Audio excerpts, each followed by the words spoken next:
welcome to this session on the European Innovation Council this afternoon. My name is Kinga Stanisławska. I am the managing partner of Experior VC. It's a fund set up in Warsaw. I am also a member of the advisory board of the EIC and a member of the investment committee of EIC Fund. And today I have the pleasure of welcoming for a fireside chat Stéphane Wacky, who is Head of Financial Instruments at DG Research and Innovation at the European Commission, and he chairs the EIC Fund Investment Committee. Good afternoon, Stéphane, and welcome. Thank you, Kinga. Good afternoon. It's a great time to be talking about the EIC Fund. We have just come to a major event last week, the 18th of March. It's a very, very important date for us for the launch of the EIC, the new EIC under the new framework. Could you talk a little bit about that, what the vision was and what we're aiming to do? Well, I mean, the European Innovation Council is aiming at being the one-stop shop for innovators in Europe, from the origin of the idea, of the disruptive idea, let's say, to create new market or disrupt existing market. So to support it at the level of the lab, at the level of the design of the potential innovation or technology, to all the way to the acceleration of that idea when it becomes a company and it's entering the commercialization phase and trying to grow, scale up, and actually make a difference not only in the EU member states themselves, but also not only at European level, but potentially at global level. So we are trying here to nurture the best ideas, the best technologies coming from our innovators, from the conception to the moment the companies are entering the market. And for that, we have rationalized and streamlined the funding instruments in support, plus a number of added features, developing and providing support in terms of soft skills, coaching, mentoring, and so on, in order to give to European innovators the ability to go to the EIC and find everything they need in order to develop it.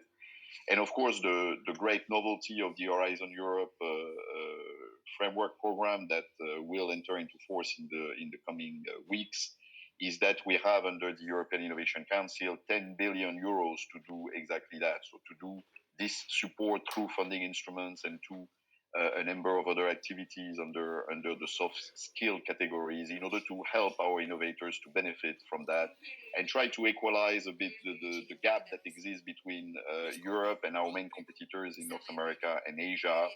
And we are doing that in many ways. And the way, of course, that you know very well, Kinga, is through one of the major new feature of it that we have now, an equity fund, a VC fund that is investing on the market like any other VC, and that is providing the beginning of the scale up, the support for the beginning of the scale up of our companies that have been selected and to which we hope will make a great deal of difference concretely for the prospects of these companies. Yeah, so actually, it's a very important time because I guess what Europe has is a lot of research, a lot of development, a lot of innovation, but there's definitely a funding gap out there. And we would like to change this situation. We would like to support that research and innovation going into commercialization, going into scale up much, much faster. And there is a lot of elements that obviously come around, as you said, into this big picture. But I think that ultimately what the venture capital sector would like to hear, and I guess what the founders would like to hear, is, a little bit about what is it like to work with EIC Fund? What are the amounts of support that they can be eligible for? And then I guess what is the process? How would they get that money? And I guess in saying that, it would be probably good for us to discuss a little bit how and at what stage the startups can come and pitch to us and how they can do that. Yeah, so basically what the EIC offers at the level of funding instruments, like I said, we have an EIC EIC Pathfinder towards ideas at the level of the lab. This is usually done in the form of collaborative projects. And we have an EIC accelerator that will mainly function by offering blended finance, a combination of grants up to 2.5 million euros and equity up to 15 million euros. So it's not minor in terms of funding that we provide in the form of equity.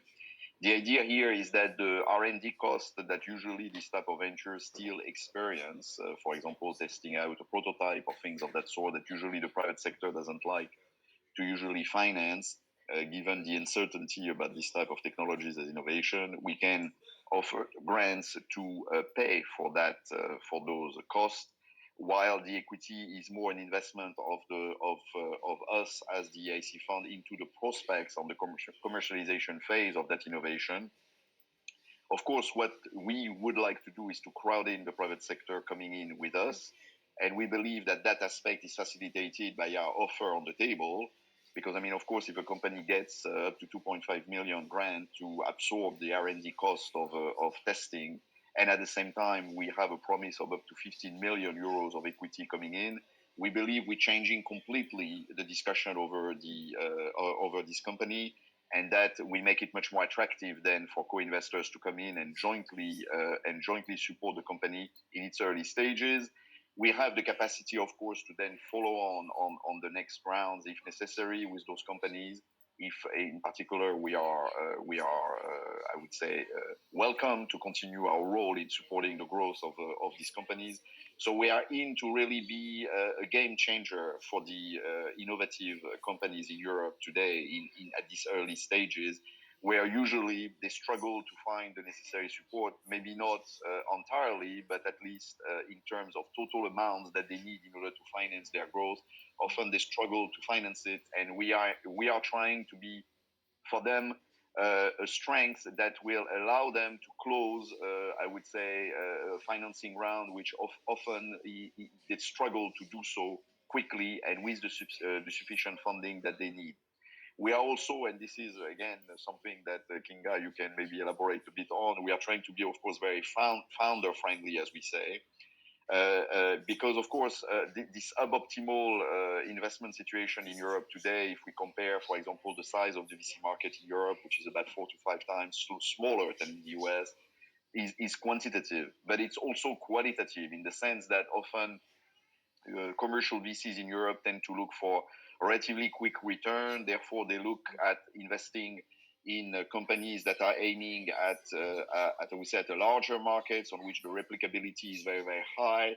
And therefore, the type of societal or social innovations or social or technologies that have, I would say, a greater impact on the well-being of Europeans and may not necessarily generate a faster return or such a massive return immediately, are not necessarily finding the necessary support from this type of commercial VC in Europe. And this is where we are also present in order to change the discussion around this type of VCs.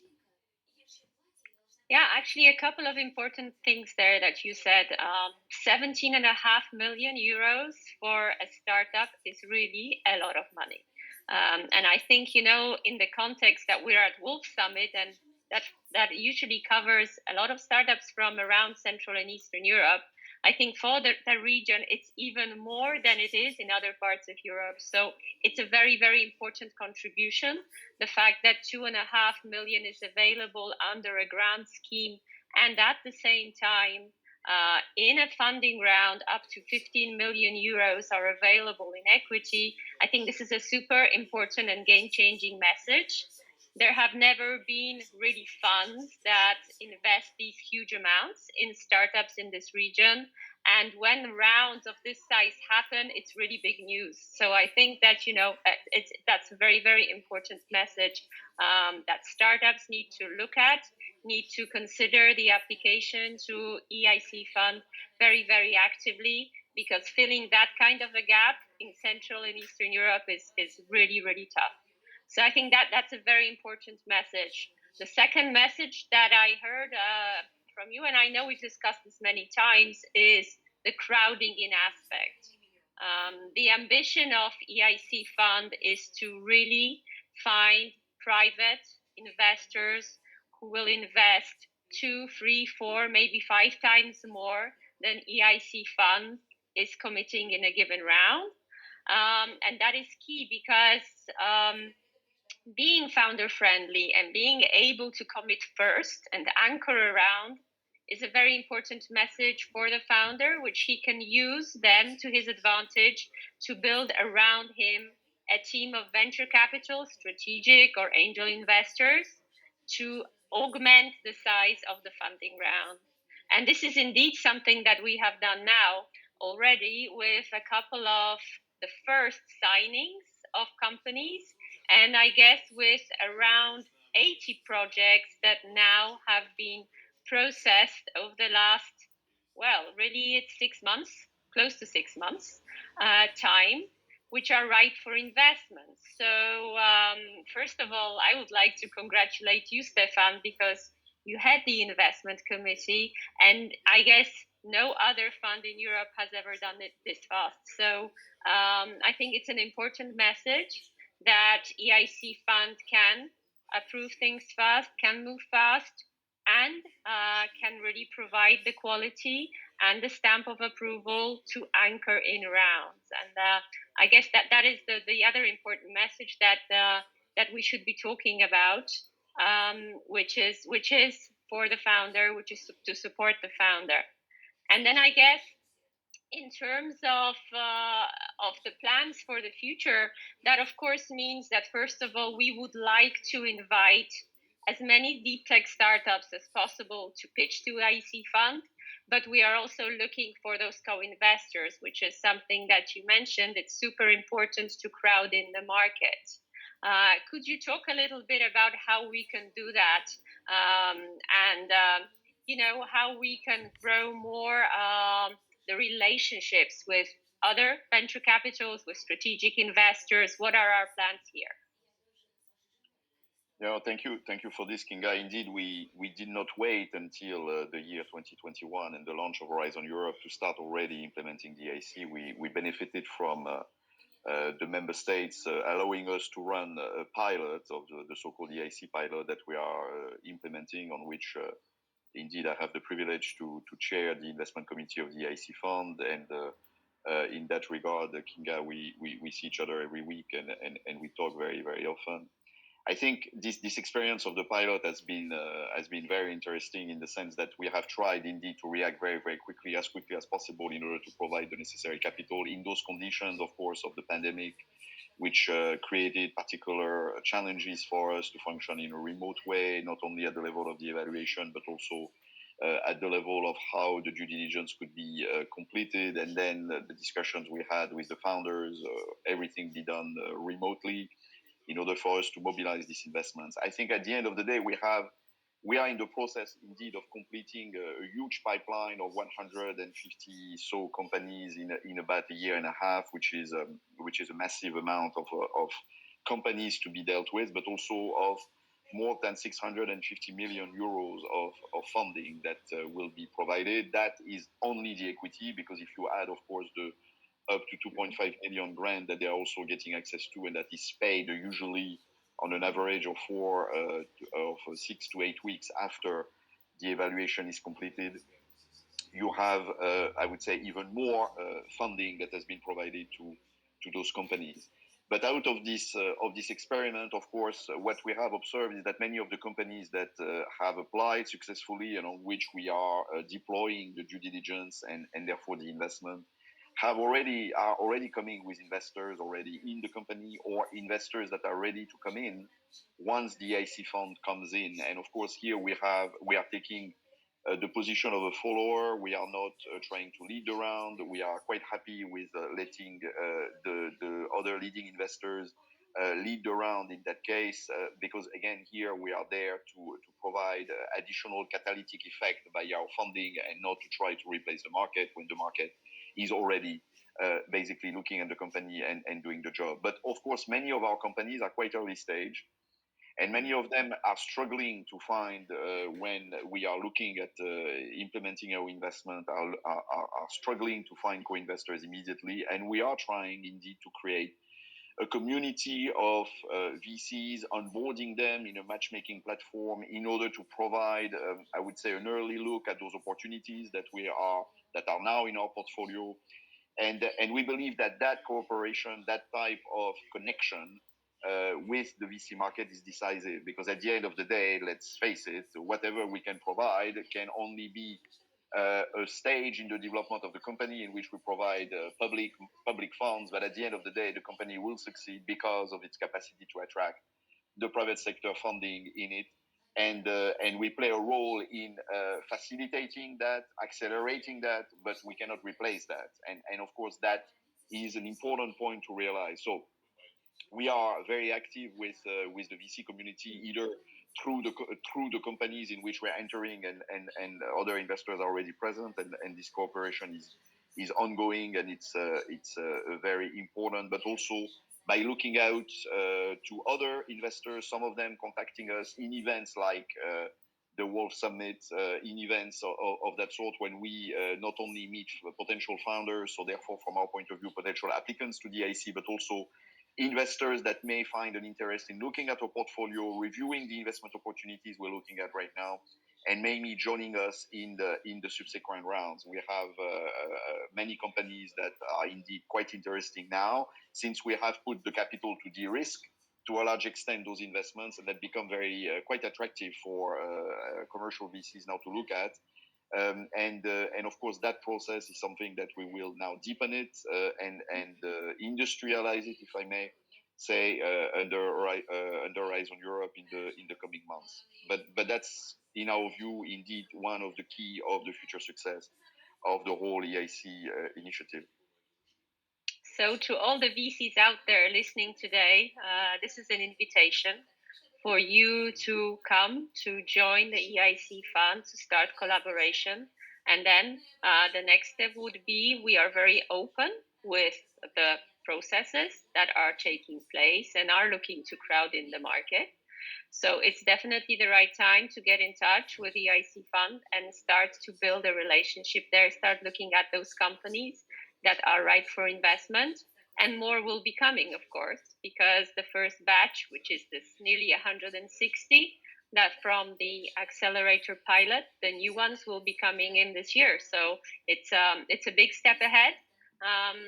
The countries that are covered by the program are quite big area. It's not just the EU, it's also some associated countries. So there are projects from Switzerland, there are projects from Israel. I think that is also an important thing to say, is that we are looking much, much wider.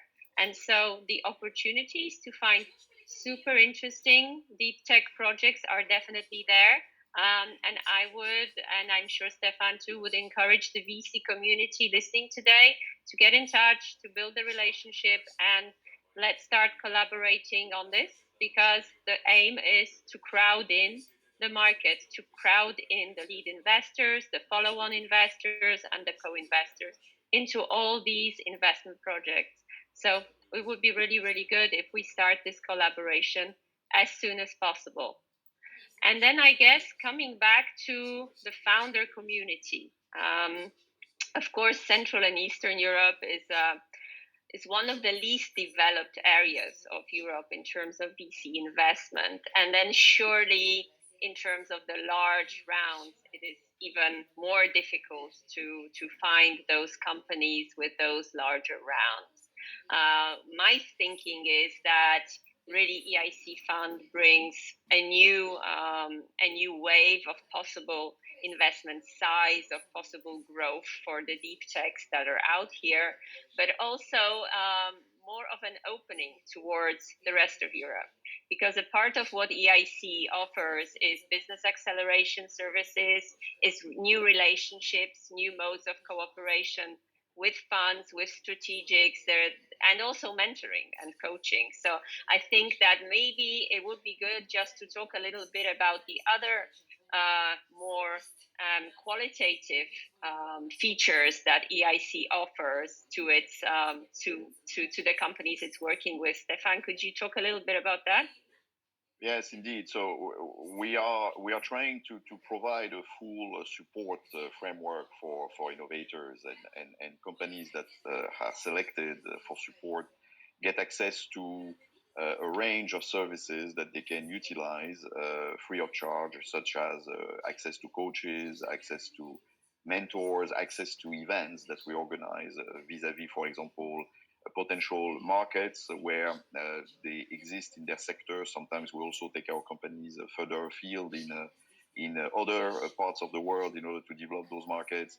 But also with European corporates that are active and are looking for opportunities to invest in new technologies, in new innovations. We can provide indeed markets for the provide, I would say, not only markets for selling the products, but maybe potentially also finding the prospects for joining forces at the level of investment with these large corporates.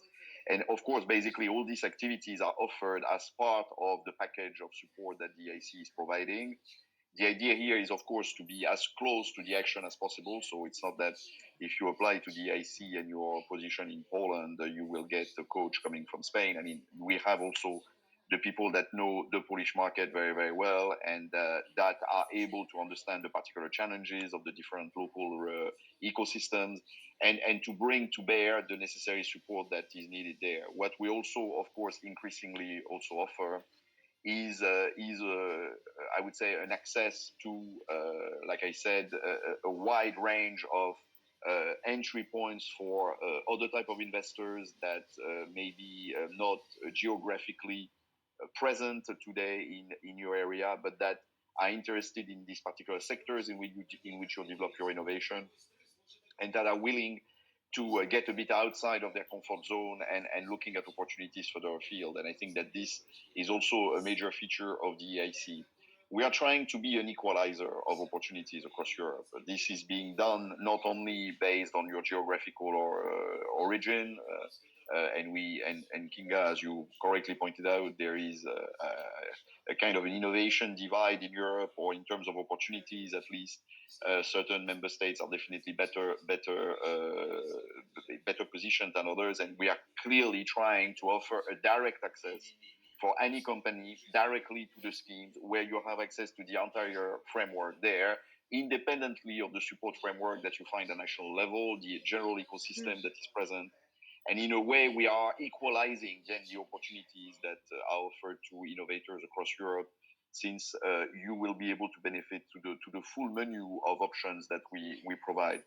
As you know very well, Kinga, we are also trying to do that and address the gender investment divide. That, as you know, it's been something that we paid a lot of attention to, and it's very close to our heart, because we have observed on the basis of hard figures that there is an underrepresentation of female-led companies or female-led VCs in Europe today.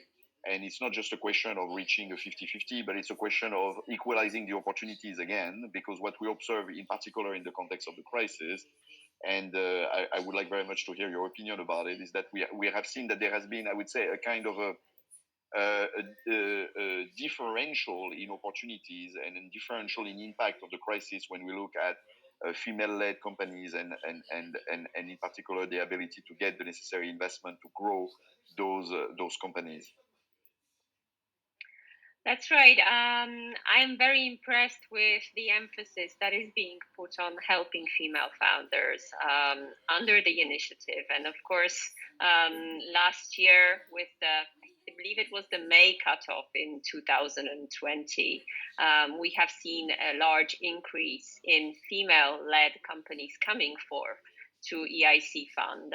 I guess the level of finding female founders and going through the evaluation process, allowing them to present their project, is reaching 30% at this point, which is huge for Europe, and certainly for Central and Eastern Europe. And I guess I heard the commissioner state the goal of 40% of female representation to be passed through, hopefully, the evaluation process, with keeping the excellence, of course, in those projects, but having more and more female-led or mixed teams come forth and work with the EIC fund. I think that's a key emphasis on that. But of course, you're right, Stefan, that the last 12 months have been super difficult for any females leading projects, and whether those are startups, whether those are accelerators, those are VC funds, it's just more and more difficult.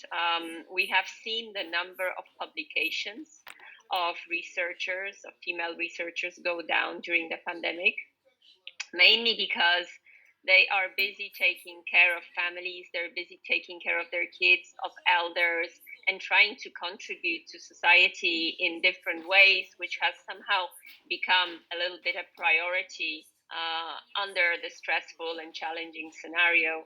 And the same goes for the female founders. We've just released today a report about the female founders and funders landscape in Central Europe. And whilst up until now, a little bit over 2% of venture capital money was going towards female founders over the last 4 years, it has gone down in the pandemic in Central Europe to around 1%. And of course, any kind of focus programs, any kind of help that we can create for the female founders to change this dynamic is super important. So I know that the programs under the EIC fund are not just the ones to do with investment, although that is super important. There are also those coaching sessions, there are mentoring sessions. There is now a special program, especially being developed for female founders. That is very new, because I think that was just launched literally a few weeks ago. It's a very, very new initiative that will hopefully bring together the best mentors, the best coaches, and help those female founders accelerate faster. And hopefully we can get to the 40% KPI that we would love to see in those applications to EIC fund and those companies that we can start working with. I have to say that I've met a few really extraordinary female founders as a part of the EIC fund that we are supporting right now.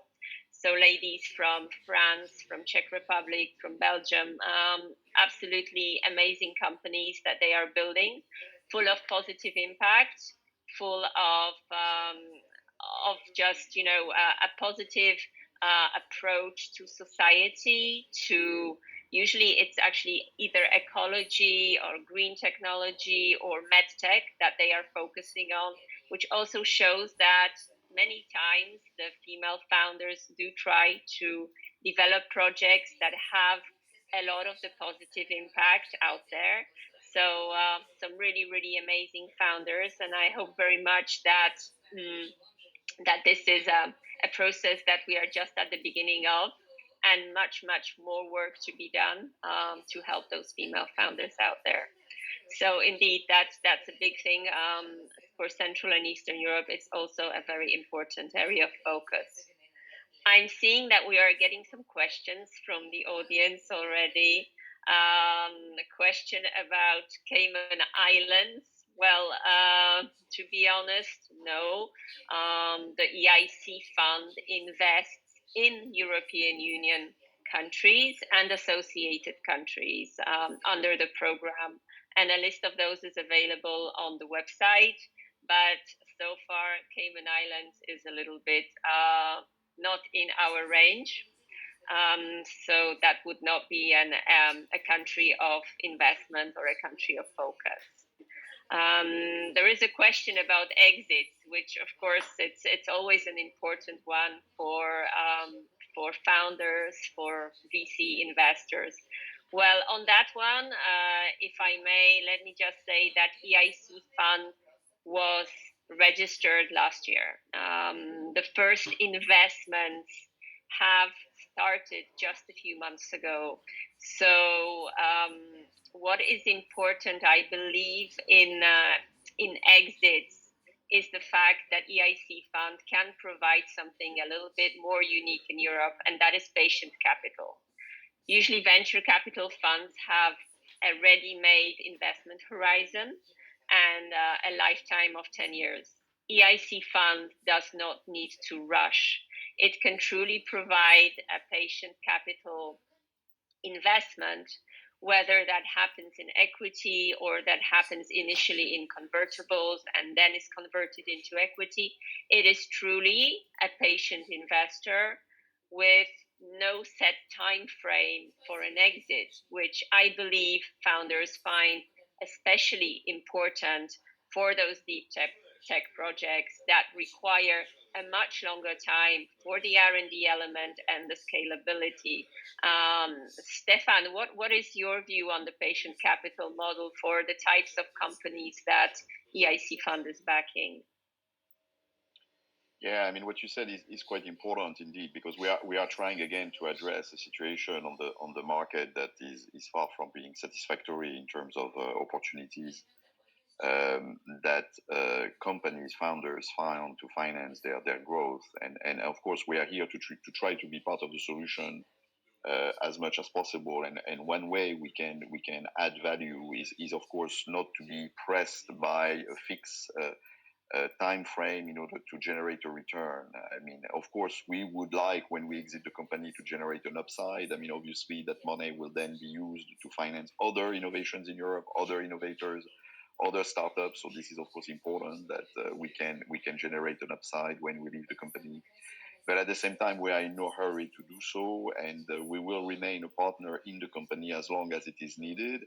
We have also the capacity to accompany the subsequent rounds and to do follow-on rounds when and therefore accompany the scale-up process of the startups in which we invest, which is of course very important.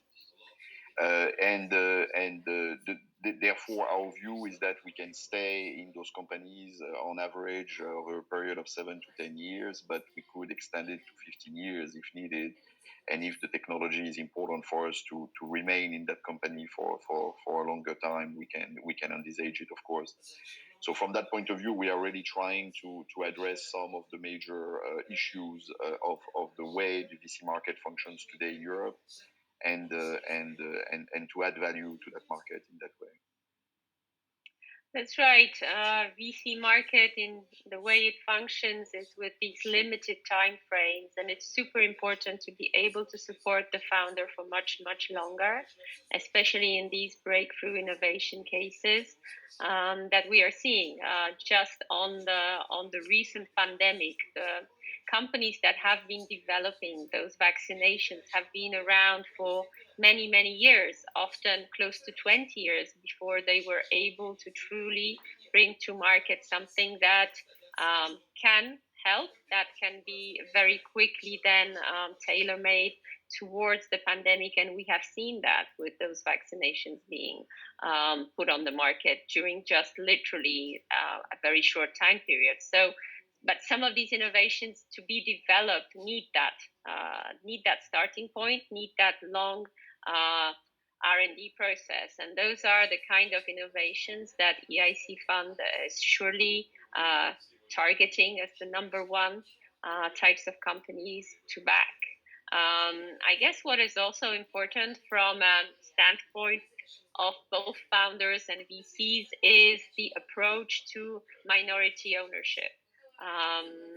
Because often VC funds ask, well, if EIC Fund is a co-investor, are there any target ownership levels that it wants to have, or will it just behave like any other financial investor in case of ownership levels and in case of also monitoring and the companies, in case of board seats, in case of observer seats? I think that's an important thing to say, and I'm sure, Stefan, you have some thoughts on the minority stakes that EIC Fund is targeting and the approach then to working with those companies. Yeah, we try to not to dilute the founders too much. So our approach is to limit our participation around 10%. It's not entirely possible in every one of the deals. That depends very much on the structure of ownership of the company once we are looking at acquiring a stake. So sometimes we can go indeed a bit higher than 10%. But we are definitely very concerned when we say too much dilution of the founders, which will potentially impact very much the prospects of the company going forward. And we can indeed try to rectify this in the conditions that we will apply for our investment. So this is one other element of the founder friendliness, but it's also, in our view, more than just that. It's also a realization that we need to create the right alignment of interest and the right incentives for the management team and the founders to actually stay in the company and develop the innovation, and therefore to make a success of that what becomes a joint initiative, a joint venture from us, the other investors, and the startup itself. Yeah, that is super important, that EIC Fund has a very founder-friendly approach to dilution, making sure that it's not just this round, that the cap table holds well for the next round after that, and also for the one after. Because I guess what has been discussed a lot is that the number one person, or the number one goal, is to support the founder and the founding team. And the only way to do that is to allow them to be able to fundraise well the next coming rounds after this one, and then to either support those rounds financially, like Stefan said, as a follow-on investment, or alternatively, and this is a better scenario, find market players that will be supporting those next round of investments, but making sure at the same time that the dilution levels are appropriate for the type and the stage of development of those companies.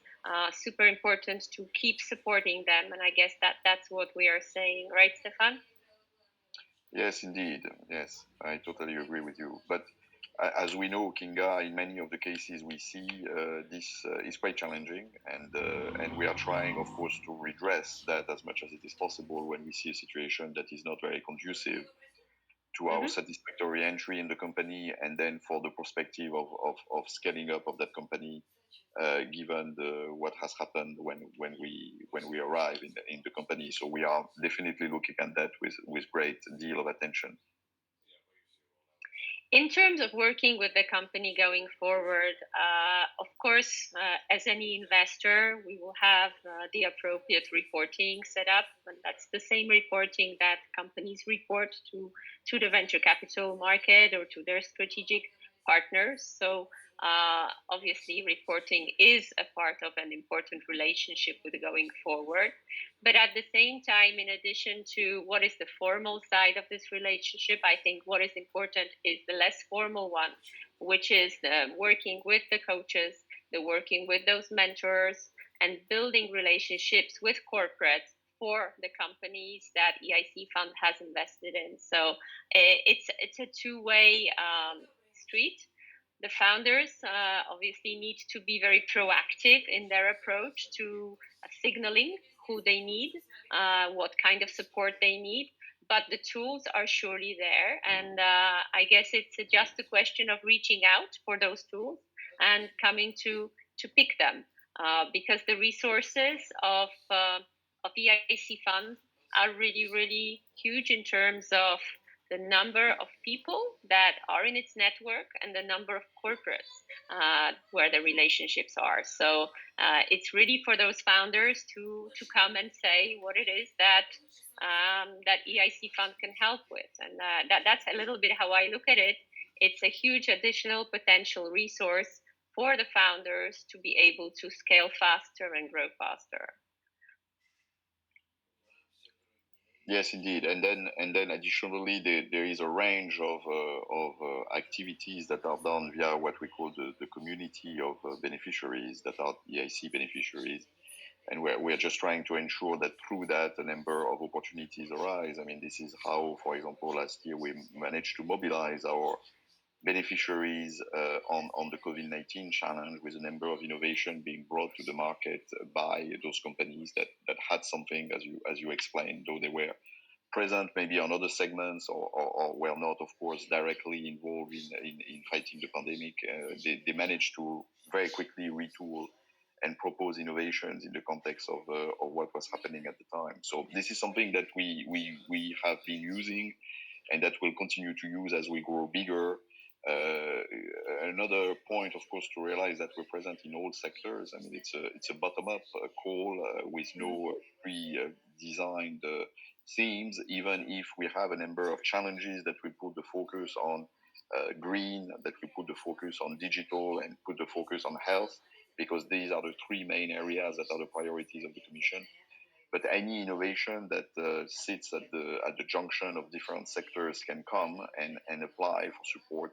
So there are no exclusivity there for certain sectors to be privileged vis-a-vis others, and that creates, I would say, a kind of a very varied portfolio of companies that we have, and therefore, again, looking at potential investors or potential VCs, you can find in our portfolio probably companies that are within your scope of intervention very easily, and can correspond to what you're looking for in order to find opportunities to invest. So this is something that, of course, we would like to emphasize. That's right. So the scope is big. There is no particular focus in terms of sector. Anything that is deep tech, that has a positive impact on society, can come to pitch. And I guess then the question is, Stefan, when is a good time to come and approach EIC Fund as a founder? What would be the next sort of date that should be kept in mind if you're a founder thinking about approaching the EIC Fund? So from the 8th of April, you can already go on the website by Googling EIC Fund next call, and you will find the site on which you can already prepare a very short proposal with a pitch that you will film. We'll review that, and then we will revert to you, telling you, okay, you can go ahead and prepare a longer proposal, and we'll have a number of tools to help you do so. And then to prepare the longer proposal, the next deadline is to the 9th of June, with an evaluation coming at the beginning of July for the possibility of the fund to looking at investing, I would say, already in September, October of this year. So you could get very quickly access to this money. Okay, I think that's a very, very important message for the founders, that the process is tiered and you can pitch quite easily. It's accessible in the first instance. It does not take a long time to prepare. You will get the feedback very, very soon and know if you're eligible for the full-blown application. That is super founder friendly. So indeed, please be on the lookout from the 8th of April on the EIC Fund to apply for the process and to initiate your film presentation to be able to pitch to EIC Fund. Everyone is invited, to all the deep tech startups out there, to all those female founders. Please look for EIC Fund after the 8th of April. I think this brings us to the end of our session. Any questions later from founders, from VCs, please feel free to find us on LinkedIn or on Twitter, and just ask whatever it is that you have specific on the EIC Fund and how to work with the fund. And then please look again, 8th of April on the website. All the processes will be there, and we hope to see everyone very, very soon. Thank you so much, Stefan, for your time. Stay healthy. You too. And hopefully we connect very, very soon. Thank you for listening. Have a great afternoon.